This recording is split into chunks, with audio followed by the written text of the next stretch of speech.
Hello दोस्तों, मैं विक्रांत आपका अपने YouTube channel study with Vikrant में स्वागत करता हूं।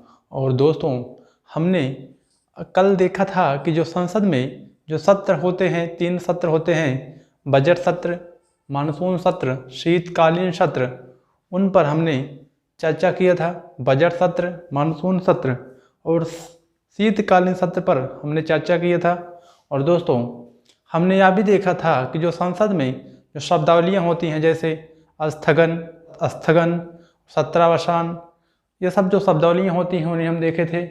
और दोस्तों, हमने आपको बताया था कि जो भी अगर आपको पूरा पढ़ना है, जो शब्दावलियाँ होती हैं, हमने 30 से 40 जो शब्दावलियाँ होती हैं अपने आर्टिकल में लिखा है, आप उसे भी पढ़ सकते हैं। जैसे दोस्तों, और हम आज देखते हैं जो संसद में समितियाँ हैं, पार्लियामेंट्री कमेटीज, संसदीय समितियाँ।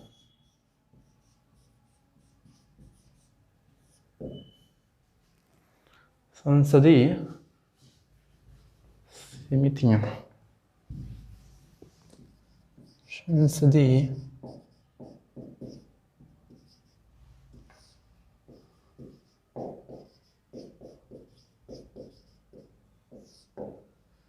संसदीय समितियाँ। दोस्तों, आज हम संसदीय समितियों में देखते हैं कि जो संसद की समितियाँ क्यों जरूरी हैं। दोस्तों, संसद में बहुत काम हैं। जैसे देखा जाए तो अगर 552 सदस्य हैं, 552 सदस्य हैं, इनमें अभी तो मान लीजिए 545 सदस्य वर्तमान में हैं, लेकिन इनमें जो संसद के सदस्य हैं और इसमें और जो राज्यसभा के हैं 250 मान लीजिए, जो राज्यसभा के सदस्य हैं उनमें भी न तो इतनी विशेषज्ञता है, न ही इतना समय है कि जो संसद में इतने भारी भरकम काम हैं कि इन्हें देखा जा सके। संसद के नियमन में जो विभिन्न नियम हैं और इतने बड़े काम हैं कि इन्हें पूरा नहीं किया जा सकता है। इन सब कार्यों को पूरा करने के लिए विशेषज्ञ की एक नियुक्ति की जाती है। और विशेषज्ञों में विभिन्न जो लोकसभा तथा राज्यसभा के सदस्य होते हैं उन्हें शामिल किया जाता है। राज्यसभा के सदस्यों से भी समितियां बनती हैं, लोकसभा के सदस्यों से भी समितियां बनती हैं। और इन किसी समिति में दोनों सदस्य शामिल होते हैं, किसी में केवल एक सदस्य। जैसे लोकसभा, अब जैसे लोक लेखा समिति है तो उसमें लोकसभा से भी हैं, राज्यसभा से हैं। और दूसरे में प्राक्कलन समिति है तो प्राक्कलन समिति में केवल लोकसभा से हैं, राज्यसभा से नहीं है। और भी कई समितियां हैं, जैसे जांच समितियां हैं, तो नियमन समितियां हैं, सामान्य प्रयोजन समितियां हैं, और कई प्रकार से 6 समितियों में बांटा गया है।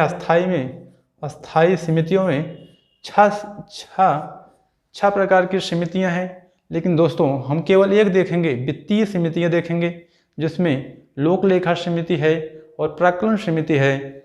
इन 2 समितियों में ही हमें ज़्यादा ध्यान देना है। और दोस्तों, इन जो समितियां हैं इन्हीं से ही अक्सर प्रश्न पूछे जाते हैं और हमारे लिए ज़्यादा ज़रूरी नहीं है।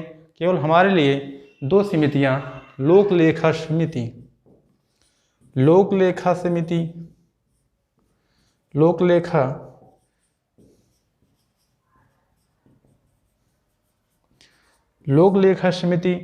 और प्राक्कलन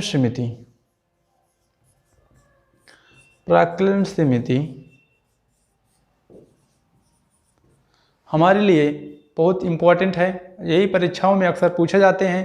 तो दोस्तों, हम केवल लोक लेखा समिति और प्राक्कलन समिति पर चर्चा करेंगे। दोस्तों, आइए हम शुरू से इन्हें शुरुआत करते हैं।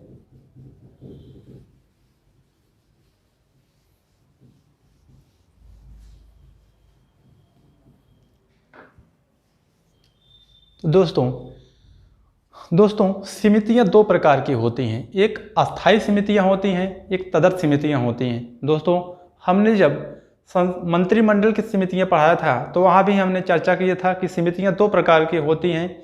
एक अस्थायी समिति होती है और एक तदर्थ समिति होती है। अस्थायी समिति वह समिति होती है जो केवल हमेशा के लिए बनाई जाती है, केवल कुछ दिनों के लिए नहीं बनाई जाती। अस्थायी समितियां हमेशा के लिए बनाई जाती हैं, उनका एक बार निर्माण करने पर लगातार होता रहता है। लेकिन जो तदर्थ समितियां होती हैं उनका किसी विशेष अवसर पर या किसी विशेष कार्य के प्रयोजन के लिए ही बनाया जाता है। तो दोस्तों, दो समितियां होती हैं, एक होता है अस्थायी समिति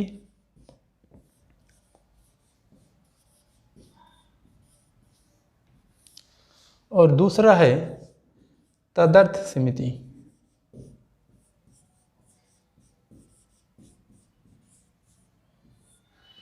तो दोस्तों, आप समझ चुके हैं कि अस्थायी समिति कैसे होती है। अस्थायी समिति का मतलब कि जो समितियां हमेशा कार्य में रहती हैं, हमेशा कार्य में लगी रहती हैं, कार्यरत रहती हैं, उन्हें हम अस्थायी समितियां कहते हैं।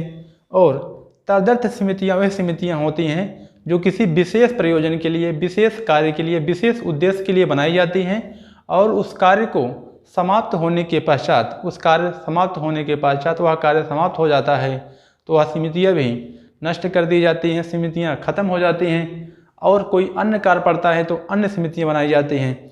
तो दोस्तों, अस्थायी समितियां हम देखें अगर अस्थायी समितियों में तो इसमें 6 प्रकार से बांटे गए हैं समितियां। लेकिन दोस्तों, हमें केवल 2 समितियां देखना है। इसमें हम वित्तीय समितियों की चर्चा करेंगे। दोस्तों, अस्थायी समितियों में हम वित्तीय समितियों की चर्चा करेंगे, वित्तीय समितियों की, क्योंकि दोस्तों वित्तीय समितियां ही परीक्षाओं में आते रहते हैं, इनकी स्थापना से संबंधित या इनके सदस्यों की संख्या क्या है। दोस्तों, इस प्रकार से हम इसमें पूछे जाते हैं प्रश्न, हम वही चर्चा करेंगे। तो दोस्तों, हम आते हैं अस्थायी समितियों में।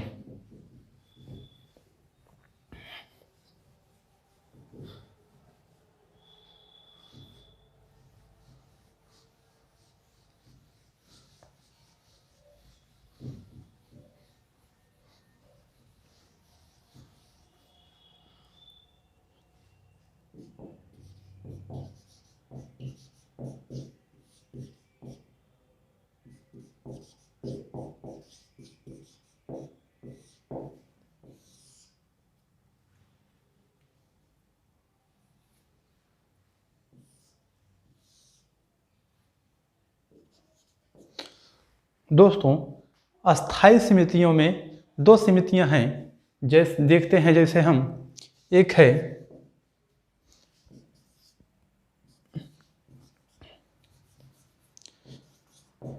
है लोक लेखा समिति, लोक लेखा समिति, और दूसरा है प्राक्कलन समिति,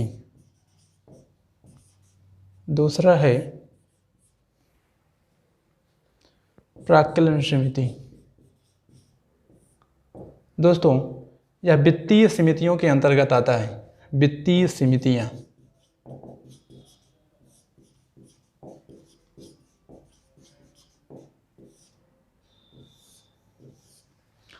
तो दोस्तों, वित्तीय समितियों में, अस्थायी समितियों में वित्तीय समितियां हैं और वित्तीय समितियों में एक है लोक लेखा समिति और दूसरा है प्राक्कलन समिति। और दोस्तों, हम इसे क्रमवार देखते हैं। तो पहले हम लोक लेखा समिति पर आपको विस्तृत जानकारी देंगे, जो भी परीक्षाओं में पूछे जाते हैं हम उन्हें चर्चा करेंगे।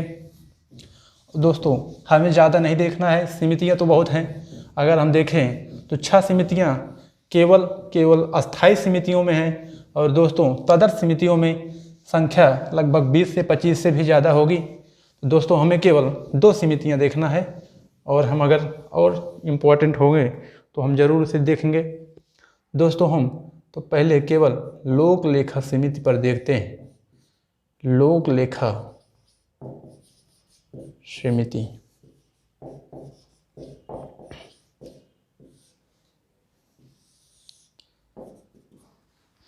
दोस्तों, लोक लेखा समिति भारत शासन अधिनियम, लोक लेखा समिति भारत शासन अधिनियम 1919 के तहत पहली बार 1921 में स्थापित की गई।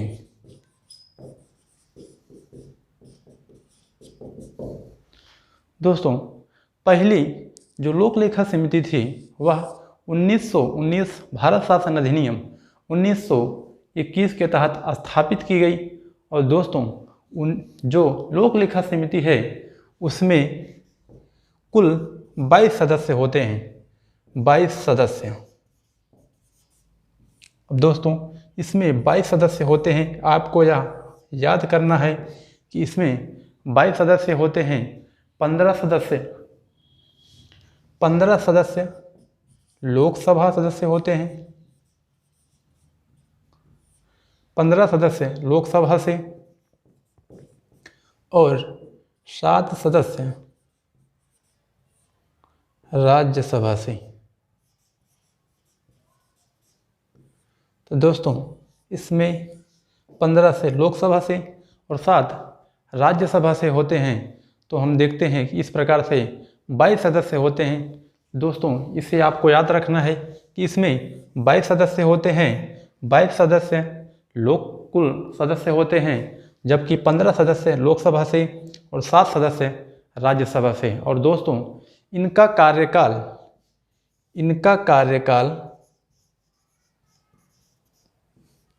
1 वर्ष का होता है, 1 वर्ष, 1 ईयर। तो दोस्तों 15 सदस्य लोकसभा से, 7 सदस्य राज्यसभा से और जो लोक लेखा समिति का 15 सदस्य तथा 7 सदस्य जो चुन कर आते हैं, इनका कार्यकाल 1 होता है। और हम देखते हैं इनका जो चयन प्रक्रिया है, चयन प्रक्रिया दोस्तों 15 सदस्य तथा 7 सदस्य जो चयन प्रक्रिया होती है, इनका एकल संक्रमणीय नहीं दोस्तों,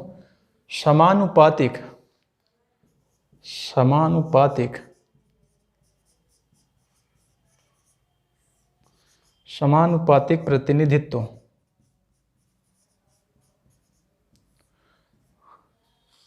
हस्तांतरणीय मत पद्धति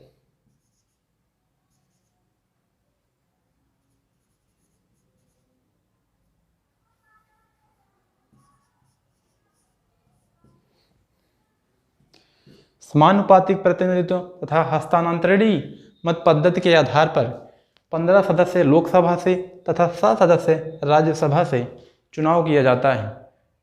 तो दोस्तों और जो इनके अध्यक्ष होते हैं, लोक लेखा समिति के 2 अध्यक्ष होते हैं, वह सदैव विपक्ष की पार्टी के होते हैं, विपक्षी पार्टी के ही होते हैं। दोस्तों इसमें हम देखें तो इनके जो सदस्य होते हैं कुल 22 सदस्य होते हैं। 15 सदस्य लोकसभा से, 7 सदस्य राज्यसभा से, इस प्रकार कुल 22 सदस्य होते हैं। और इनका कार्यकाल 1 वर्ष का होता है।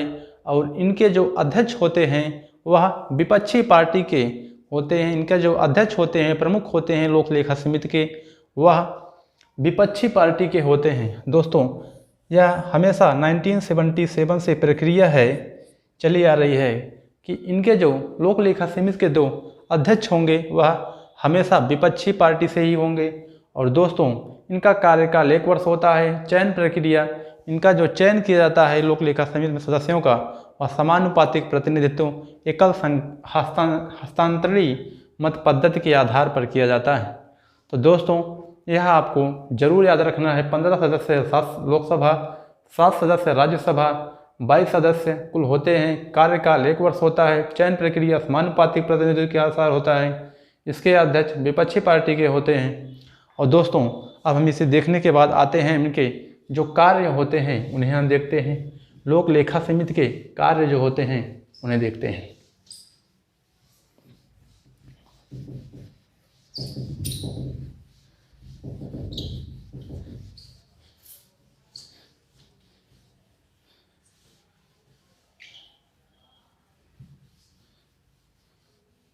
तो दोस्तों लोक लेखा समिति के कार्य,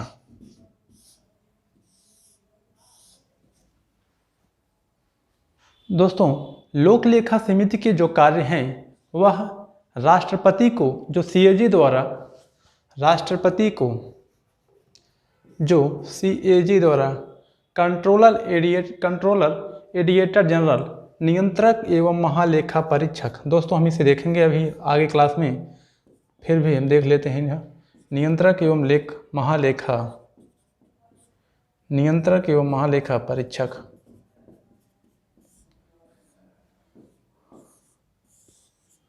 दोस्तों नियंत्रक एवं महालेखा परीक्षक सीएजी कंट्रोलर एडिएटर जनरल के द्वारा जो राष्ट्रपति को वार्षिक रिपोर्ट दी जाती है, संसद भवन में राष्ट्रपति उसे रखते हैं। तो इसमें हम एक होता है विनियोग लेखा, और इसमें एक होता है वित्त लेखा, और तीसरा है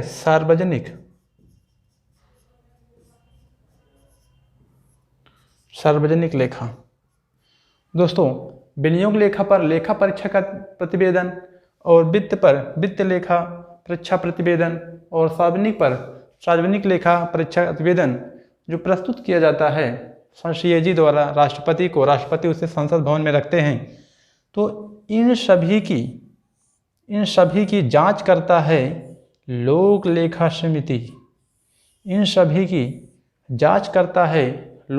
समिति। तो दोस्तों विनियोग लेखा पर लेखा परीक्षा प्रतिवेदन और वित्त पर वित्त लेखा परीक्षा प्रतिवेदन और सार्वजनिक परीक्षा प्रतिवेदन जो राष्ट्रपति को सीएजी द्वारा प्रस्तुत किया जाता है, जो राष्ट्रपति संसद के समक्ष प्रस्तुत करते हैं, वह इन सभी की जांच करता है लोक लेखा समिति।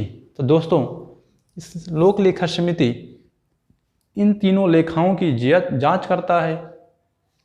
दोस्तों सीएजी दोस्तों जो वित्त लोक लेखा समिति के जो सदस्य होते हैं, जो 22 सदस्य होते हैं, वह केवल जांच कर सकते हैं, केवल जांच वाली संस्था है, शासन जारी नहीं कर सकती, वह केवल जांच कर सकती है। इसमें देखती है कि वह किस प्रकार से पैसा खर्च किया गया है, भ्रष्टाचार की देखभाल करता है और भ्रष्टाचार को सामने लाता है, और जिस लिए पैसा पास किया गया है उसके लिए वह काम हुआ है कि नहीं हुआ है। तो दोस्तों यही सब देखता है, वह केवल जांच करता है, देखता है, वह किसी प्रकार के शासन आदेश जारी नहीं कर सकती है, केवल जांच वाली संस्था है जिसमें वह सीएजी उसकी सहायता करती है। लोक लेखा समिति के सदस्यों की सीएजी सहायता करती है। तो दोस्तों जो लोक लेखा समिति होती है वह केवल भ्रष्टाचार को और निरर्थक खर्च को, बिना मतलब के खर्च को सामने लाती है, और वह किसी प्रकार से दंडकारी संस्था नहीं है।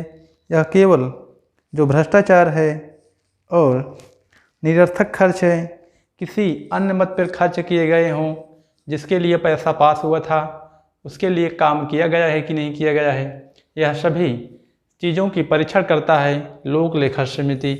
तो दोस्तों हम देखें तो लोक लेखा समिति केवल जांच वाली संस्था है, या किसी प्रकार के दंडाकारी संस्थाएं नहीं हैं। यह केवल जांच करती है, ना कि किसी को दंड देती है और अन्य प्रकार से कुछ कार्य करती हो। तो दोस्तों यह केवल जांच करने की संस्था है, निरर्थक खर्च के सामने लाती है, जिसलिए पैसा पास किया गया था वह हुआ है कि नहीं हुआ है। तो इन सभी चीज़ों को देखती है लोक लेखा समिति। बस दोस्तों आपको 18-20 कार्य से नहीं देखने हैं, बस केवल एक विस्तृत जानकारी आपको नहीं है, बस केवल एक छोटा सा आपको देखना था कि लोक लेखा समिति क्या करती है और उसके सदस्यों की संख्या, स्थापना आदि। अब हम देखते हैं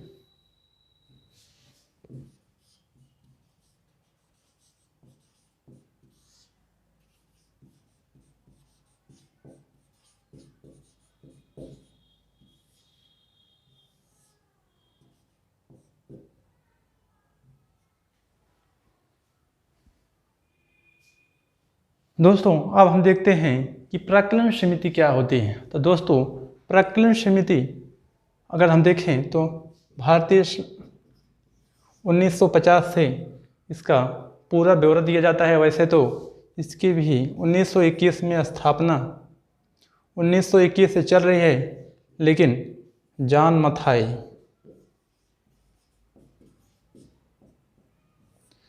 जो 1950 में जॉन मथाई वित्त मंत्री थे, भारत के वित्त मंत्री थे, उन्हीं के समय से है लगभग मान सकते हैं हम। वैसे तो 1921 से चल रही है। तो दोस्तों इसमें हम देखें सदस्य जो हैं, सदस्य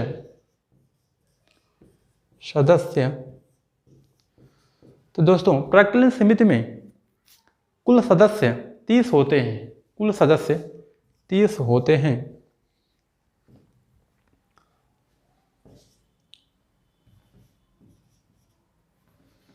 दोस्तों प्राक्कलन समिति में कुल 30 सदस्य होते हैं और वह सभी लोकसभा से होते हैं। दोस्तों जो कुल सदस्य होते हैं वह 30 होते हैं और 30 सदस्य लोकसभा से होते हैं।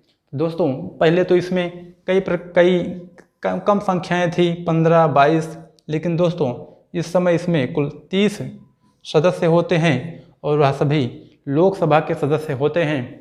और दोस्तों इन जो सदस्य होते हैं इन सब का नामित करता है, इन सब को नामित करने वाला जो है वह लोकसभा अध्यक्ष है। लोकसभा अध्यक्ष।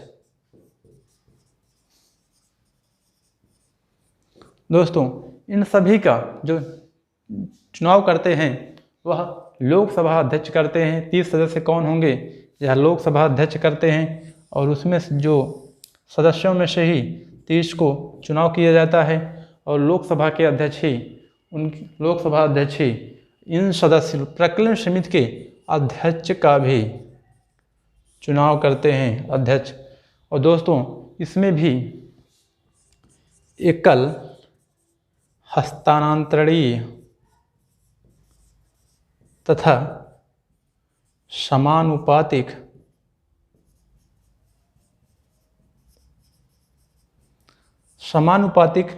तथा एकल हस्तांतरणीय पद्धति के आधार पर ही सदस्यों का चुनाव किया जाता है।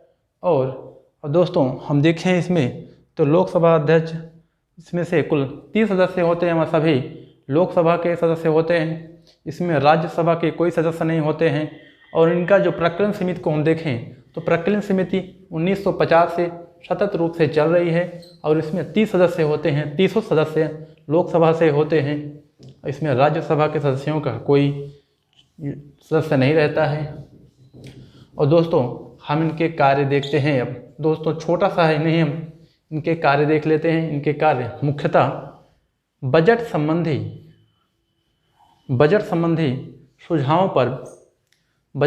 विचारों पर सुझाव प्रदान करना है।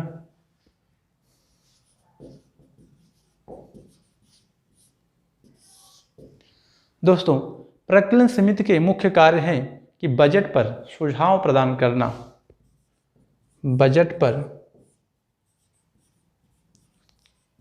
सुझाव देना,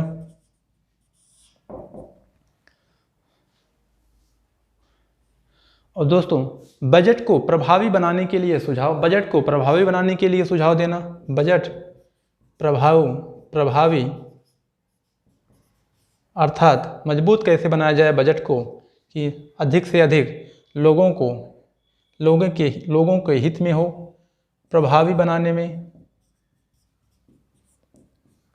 अधिक से अधिक लोगों के हित में हो बजट पर सुझाव देती है। और खर्च किस प्रकार किया जाए। दोस्तों खर्च किस प्रकार किया जाए, बजट में किस मद के लिए कितना पैसा दिया जाना चाहिए, यह भी सुझाव देती है।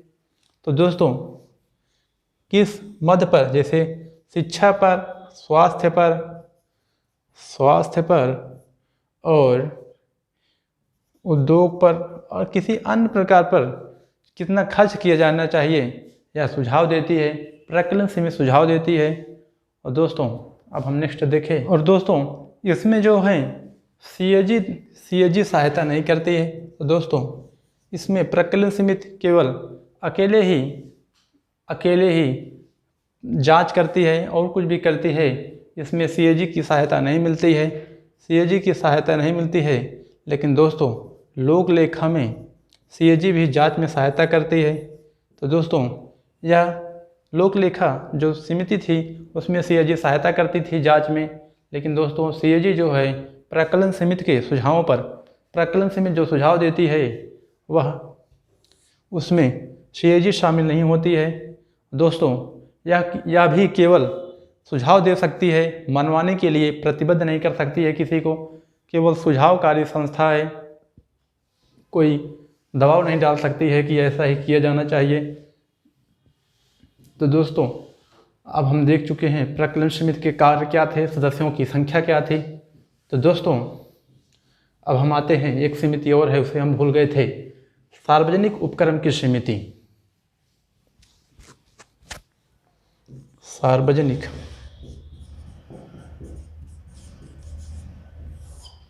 उपक्रम की समिति।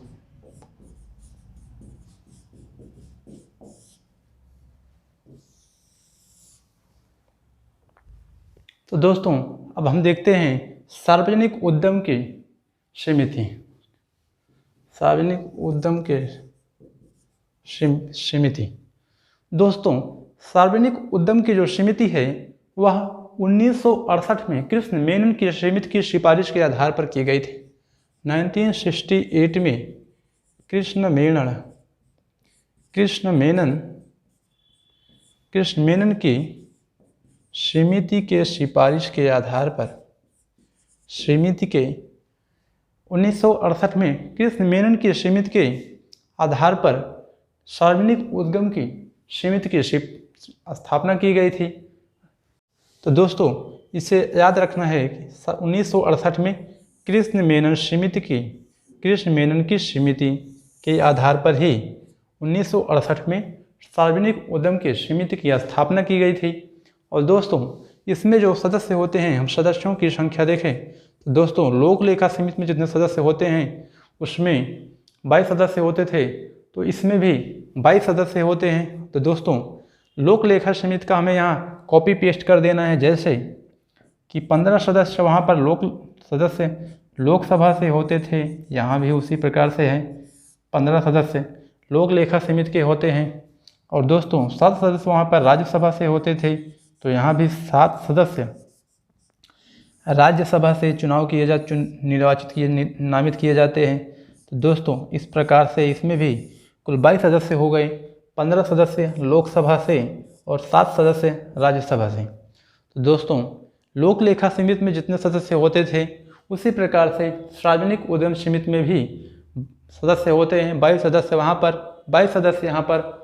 और दोस्तों इनका देखें कार्यकाल इनका भी तो 1 वर्ष का है, 1 वर्ष का है। और दोस्तों इसमें अगर हम देखें तो इनका भी जो चयन प्रक्रिया है वह एकल हस्तांतरणीय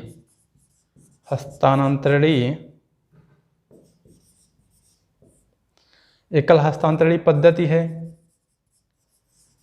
और समानुपातिक प्रतिनिधित्व, समानुपातिक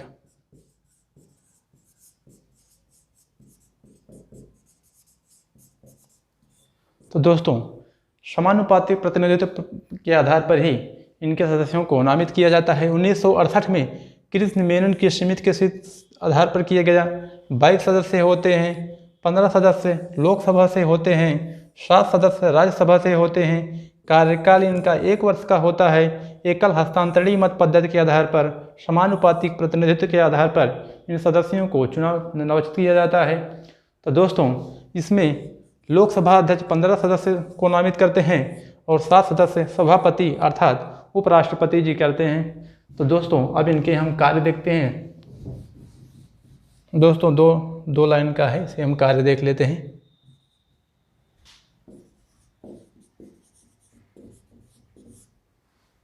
सार्वजनिक उद्यम के जो कार्य होते हैं वह सार्वजनिक उद्यम के प्रतिवेदनों में जो जांच होती है उन्हें देखती है।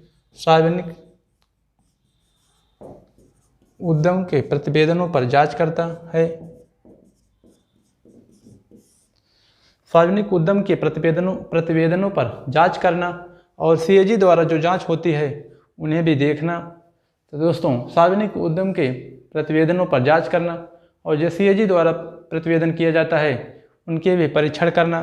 तो दोस्तों यह सार्वजनिक उद्यम से संबंधित जो समिति है वह सभी सार्वजनिक उद्यम के प्रतिवेदनों पर जांच करती है। अगर सीएजी इस पर जांच करती है सार्वजनिक उद्यम के पर, तो वह भी इसके परीक्षण करती है। तो दोस्तों हम देखें तो पहला है अस्थायी समिति में हम 3 समिति को देखे हैं। जैसे अस्थायी समितियों में, अब दोस्तों हम पूरा जो तीनों देखे हैं, तीनों समितियां देखे हैं, उन्हें हम 2 मिनट के अंदर में देख लेते हैं।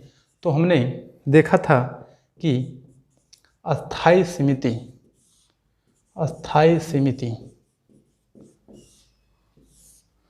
दोस्तों अस्थायी समिति में हमने देखा वित्तीय समिति। तो दोस्तों वित्तीय समिति में हमने 3 समितियां देखा।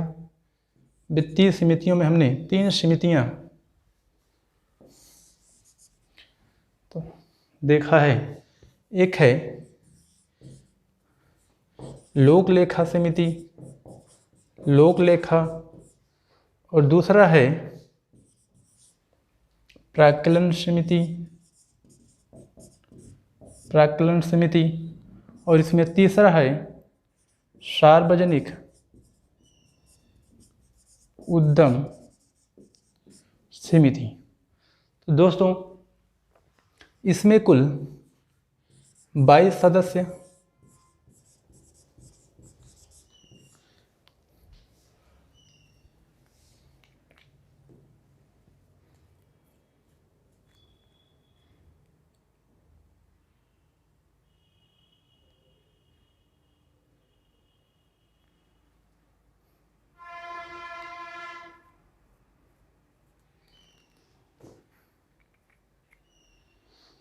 दोस्तों लोक लेखा समिति में कुल 22 सदस्य होते हैं और प्राक्कलन में कुल 30 सदस्य होते हैं। 30 सदस्य।